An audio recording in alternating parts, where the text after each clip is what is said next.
Queridos irmãos e amigos, desejo que a paz do Senhor Jesus esteja sobre cada vida e em cada coração. Vamos dar continuidade ao Seminário Teológico Palavra de Vida. Estamos no módulo 4, videoaula 4. Estamos abordando sobre Cristologia. Uma breve revisão das últimas aulas. É sempre importante esse recurso da gente fazer a revisão das aulas anteriores para a gente poder pegar o gancho, né, do assunto, e também nos ajuda a memorizar a respeito do que nós estamos falando. Falamos o que é Cristologia, que é a parte da teologia sistemática que estuda a respeito de Jesus Cristo. Falamos sobre a impecabilidade de Jesus, que Jesus nunca pecou e por isso ele foi o sacrifício perfeito. Explicamos porque o sacrifício de Jesus é vicário e expiatório. Vicário porque é substitutivo e expiatório porque pagou-se um preço, a culpa do pecado, o preço foi pago e esse preço pago estava sobre Jesus. Jesus pagou a culpa do nosso pecado, Jesus pagou o preço do nosso pecado. Por isso, devemos aceitar Jesus como nosso Senhor e nosso Salvador, porque só Ele pode nos dar a vida eterna e perdoar os nossos pecados. Explicamos sobre a expressão a salvação é individual. Muitos falam porque a salvação é individual. Não, a salvação ela é coletiva. A salvação ela é pessoal. E cada pessoa precisa ter uma experiência, cada indivíduo precisa ter uma experiência pessoal de salvação com o Senhor Jesus. Falamos que na Igreja Apostólica, na época de João, a humanidade de Jesus já era questionada. João falou que o Espírito que procede de Deus confessa que Jesus veio em carne. Falamos sobre o docetismo, uma heresia no século II, que também rejeitava Jesus como a natureza humana de Jesus, rejeitava a natureza humana de Jesus. Nós até colocamos uma errata na descrição do vídeo anterior, da aula 3, quando erroneamente nós falamos que o verbo doquel, né, ele vinha do verbo docere, mas o verbo docere é lá do latim, significa ensinar, é o verbo de onde vem a palavra docente. Não tem nada a ver, foi um equívoco meu. Aqui eu peço desculpas aos irmãos, eu coloquei na errata, mas o docetismo vem do verbo doquel, do grego, que significa fazer aparecer. Esse docetismo era uma linha de pensamento, eles defendiam a ideia de que Jesus era um holograma, era um espectro, que ele não tinha corpo e nem sangue. Foi considerado uma heresia pela igreja primitiva do século II. Então, desde o início, a humanidade de Jesus já foi questionada. E veremos no decorrer do estudo de Cristologia, nos próximos módulos, que a divindade de Jesus também foi questionada.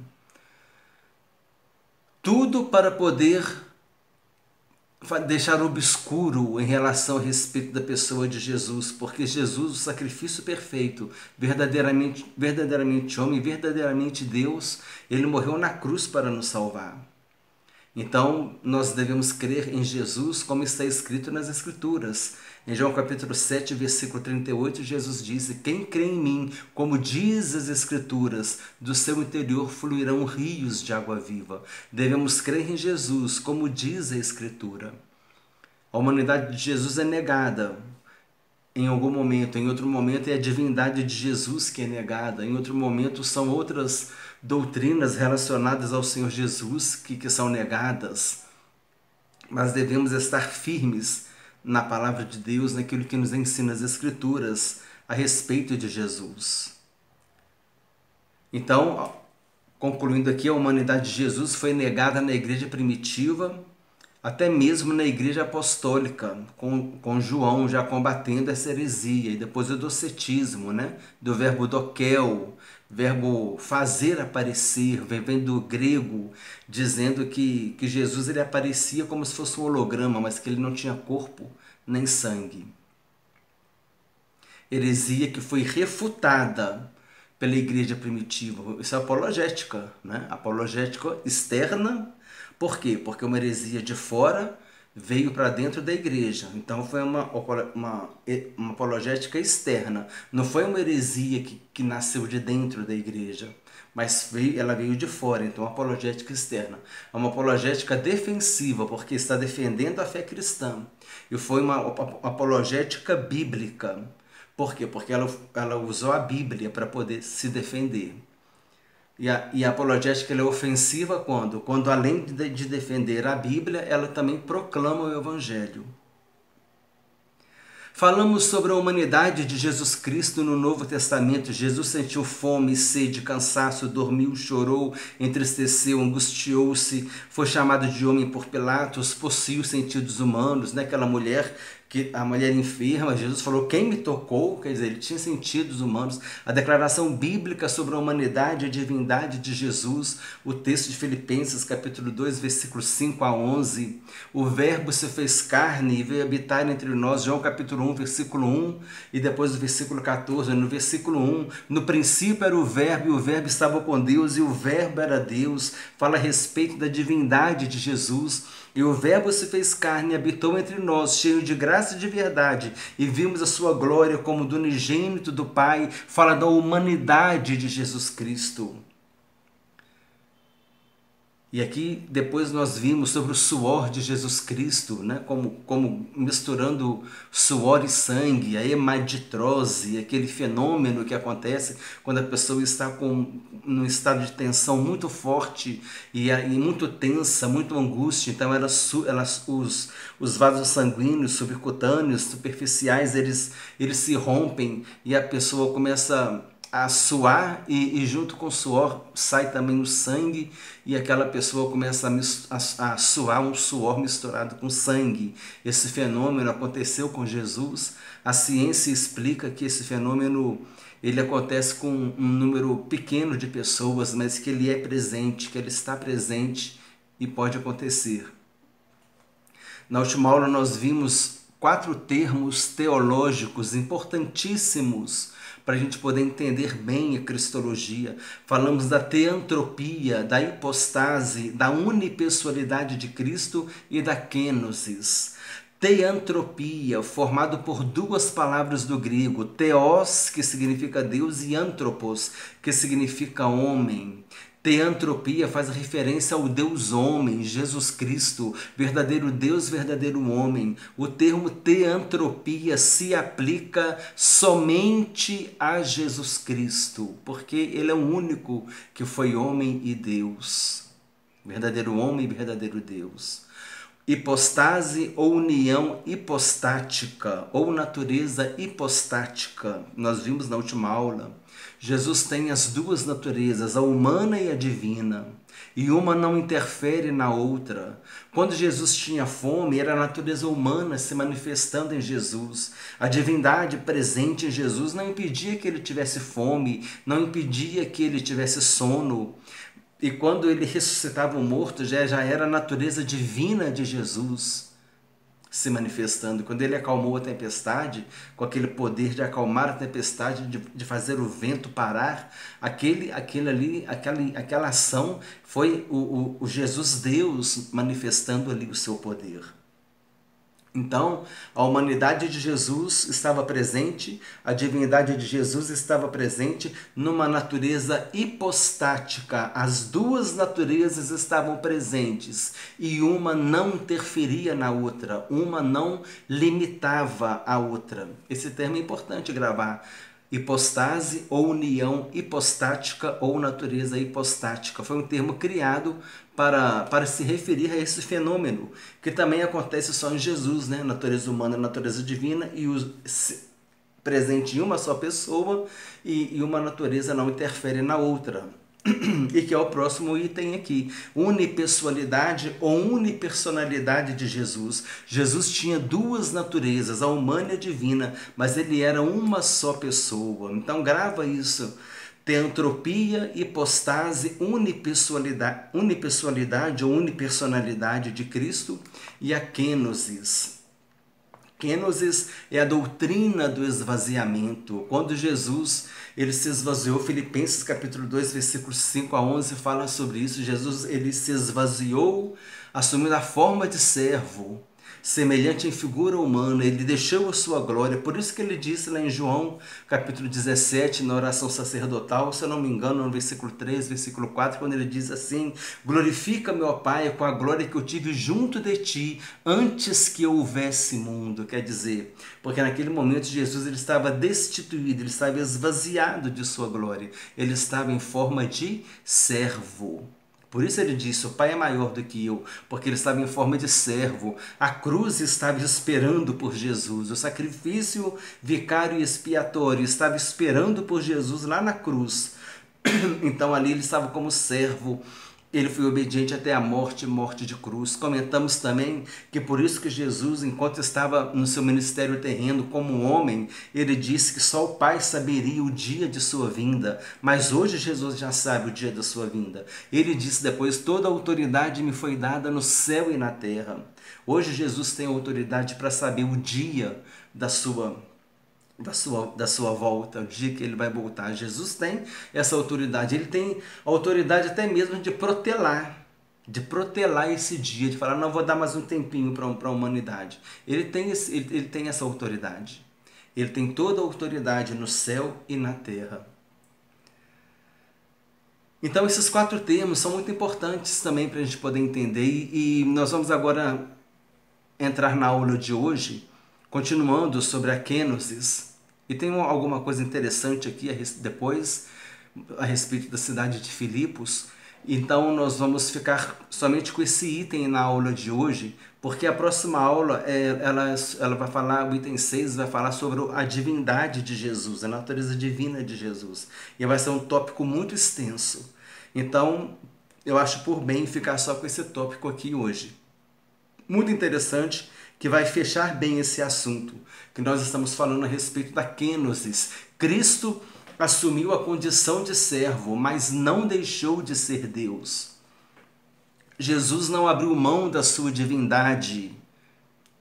Ele abriu mão da sua glória, da sua honra, quando ele estava sentado à destra do Pai. No ministério terreno de Jesus, durante 33 anos, o lado direito do trono ficou vazio, porque Jesus estava aqui na terra. Amém? Ele estava no seu ministério terreno, trazendo a mensagem da salvação para nós, dizendo, arrependei-vos e crede no Evangelho, cumprindo a sua missão, que nós vamos ler aqui agora, que foi ser obediente até a morte, e morte de cruz, para que ele pudesse dar o brado, tetelestai, está consumado. Está paga a dívida. Eu paguei a dívida para que eu possa ter o poder para perdoar os pecados da humanidade. E somente em Jesus nós temos o perdão. Se a gente rejeita Jesus, quem rejeita Jesus rejeita o perdão de Deus, porque o perdão de Deus está em Jesus Cristo. Quem rejeita Jesus rejeita a misericórdia de Deus, porque a misericórdia de Deus está em Jesus Cristo. Quem rejeita Jesus rejeita a salvação de Deus, porque a salvação de Deus está em Jesus Cristo. Quem rejeita Jesus rejeita o próprio Deus. Jesus disse, aquele que me rejeita, rejeita também aquele que me enviou. Por isso é muito sério qual é a posição que nós temos tomado a respeito da pessoa de Jesus Cristo. Quando você ouve uma mensagem de salvação falando que é necessário que você se entregue ao Senhor Jesus, aceitando-o como seu único Senhor e suficiente Salvador, e se você faz vista grossa, se você endurece o seu coração, se você não dá importância para essa mensagem que quer te mostrar o caminho da salvação, se você não está dando crédito à nossa pregação, de que Jesus morreu para nos salvar, e que aquele que tem o Filho de Deus tem a vida eterna, mas quem não tem o Filho de Deus não tem a vida, mas sobre ele permanece a ira de Deus. Se você morrer sem Jesus, sobre você permanece a ira de Deus. Entenda isto, você é o único responsável pelo teu destino eterno, o céu ou o inferno. Você é o único responsável. Por quê? Porque é você quem vai decidir se você vai receber Jesus na tua vida como teu Senhor e como teu Salvador. Ninguém pode tomar essa decisão por você. Reflita sobre isso. Faça esse exercício. Feche os teus olhos. Faz esse exercício. Eu acabei de morrer. Meu corpo, minha alma está saindo do meu corpo. Para onde eu vou? Tem pessoas que ainda faz de brincadeira, de mau gosto. Eu vou para debaixo da terra. Nem para debaixo da terra você vai. Você vai ser levado, mas você não vai para debaixo da terra. Você fica parado ali o resto da existência. Você vai ser levado para debaixo da terra. Ou cremado. Mas eu estou falando do seu destino eterno, da tua alma. É necessário que você entenda isto. Se você ainda não aceitou Jesus como teu Senhor e como teu Salvador, aceita hoje Jesus Cristo. Ele morreu na cruz para te salvar. Continuando o texto aqui, a matéria está na descrição do vídeo. O autoesvaziamento de Cristo não significa que ele abriu mão de seus atributos divinos, mas que voluntariamente ele, mesmo sendo Deus, aceitou vir a este mundo como servo, tornando-se semelhante aos homens. Então, o esvaziou-se a si mesmo, do versículo 7, tem a ver com o humilhou-se a si mesmo, do versículo 8, que diz respeito ao fato de que o Filho de Deus foi encontrado em forma humana e seguiu obediente até a morte e morte de cruz. A expressão esvaziou-se a si mesmo fala mais sobre aquilo que Cristo fez do que sobre quem ele é. E Jesus humildemente abriu mão de seus privilégios no céu para viver como homem na terra. Em outra parte, o mesmo apóstolo Paulo fala dos privilégios que Cristo abriu mão temporariamente por nós. Por amor a nós, ele escreve: pois vocês conhecem a graça de nosso Senhor Jesus Cristo que, sendo rico, se fez pobre por amor de vocês, para que por meio de sua pobreza vocês se tornassem ricos. Jesus se fez pobre por amor de nós, para que por meio da pobreza dele nós nos tornássemos ricos. Nós somos feitos herdeiros de Deus e co-herdeiros com Cristo. A mesma herança que pertence a Jesus pertence também a nós, que fomos feitos filhos adotivos, e nós temos hoje o Espírito Santo, que é o Espírito de adoção pelo qual nós clamamos: Abba, Pai. Nós somos filhos adotivos de Deus. E a Bíblia diz em Hebreus que Jesus ele não se envergonha de nos chamar de irmãos. E Deus nos colocou como herdeiros dele, co-herdeiros com Cristo, co-herdeiros, herdeiros ao lado. Nós somos herdeiros ao lado de Jesus. Veja com que grande amor o Senhor nos amou, a ponto de nos chamar seus filhos. Deus nos fez filhos. Deus nos chamou pelo nome. De longe se me deixou ver o Senhor e disse: com amor eterno eu te amei, por isso com amorável benignidade eu te atraí. Nós não conhecíamos a Jesus, mas ele se revelou a nós. Jesus se revelou a Paulo quando ele estava a caminho de Damasco. Nós não o procurávamos, mas ele se deixou achar. Esse é o nosso Deus. Estávamos perdidos. E Jesus veio buscar e salvar o que estava perdido. Precisamos valorizar o Senhor Jesus Cristo, precisamos amá-lo, entender que nós não merecíamos nada disso, mas Ele, por seu amor, por sua misericórdia, Ele tem nos alcançado, Ele tem oferecido o perdão, Ele tem oferecido a salvação.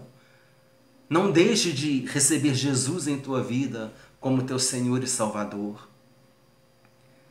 Um item interessante aqui agora está na descrição do vídeo, contexto de Filipenses capítulo 2, versículos 5 a 11. Nesse texto de Filipenses capítulo 2, versículos 5 a 11, o apóstolo Paulo fala muito a respeito de humilhação, de se humilhar, né? Mas por que ele falou isso? Por causa da cidade de Filipos, que era uma cidade muito soberba. Então o Paulo estava ensinando aos filipenses a serem humildes, assim como também era humilde, assim como também Jesus foi humilde.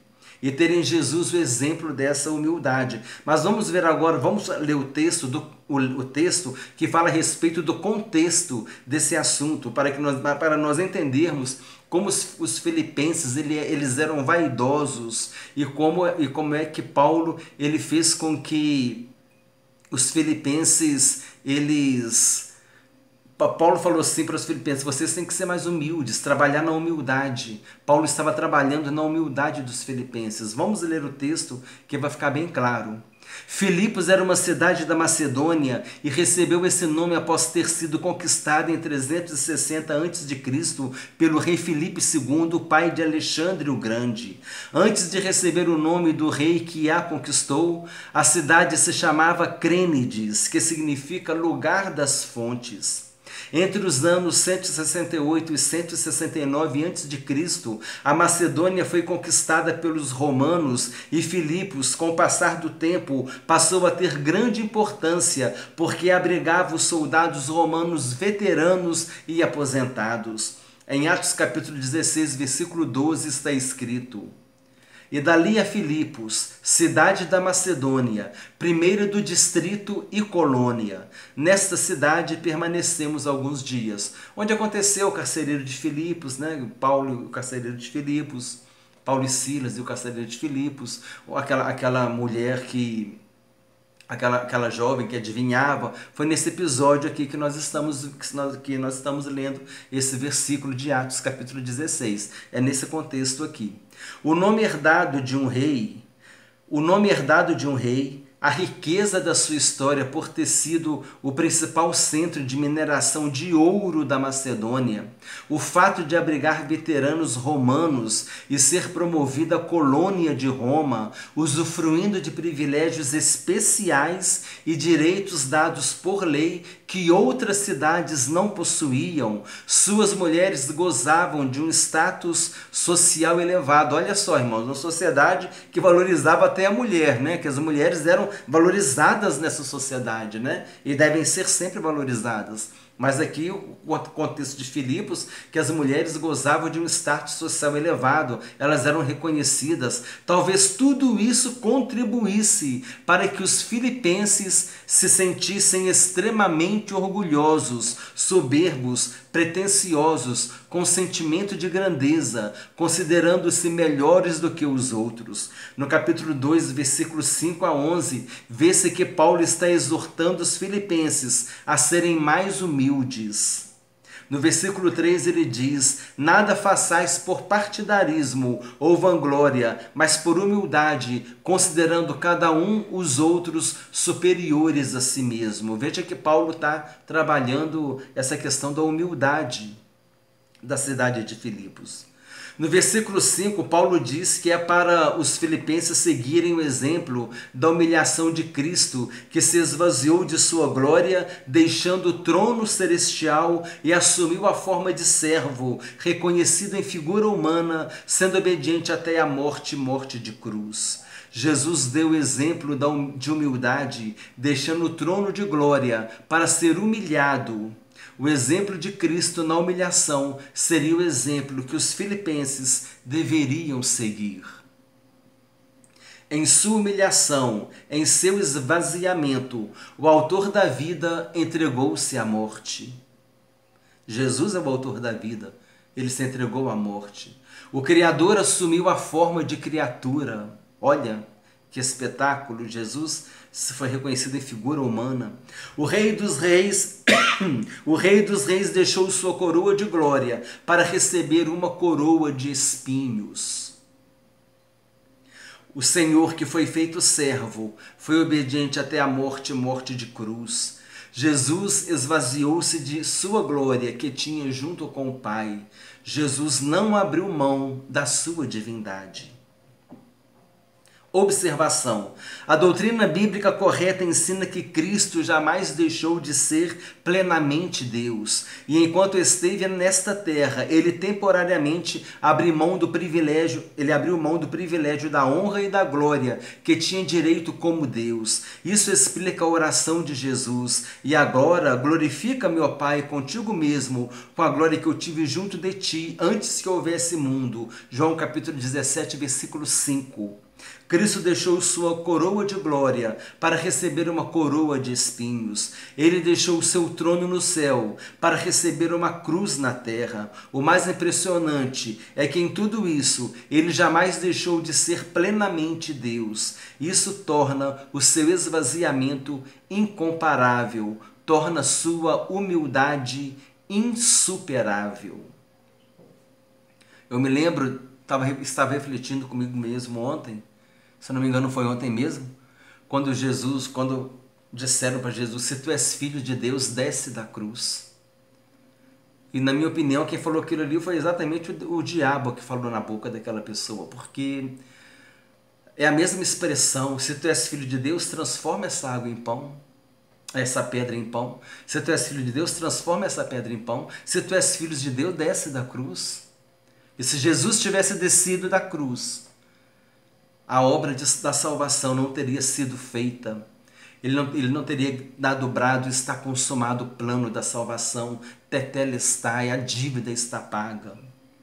Se Jesus tivesse descido da cruz, ele poderia descer da cruz, desceria da cruz com um sopro, ele poderia derrubar aqueles soldados ali tudo.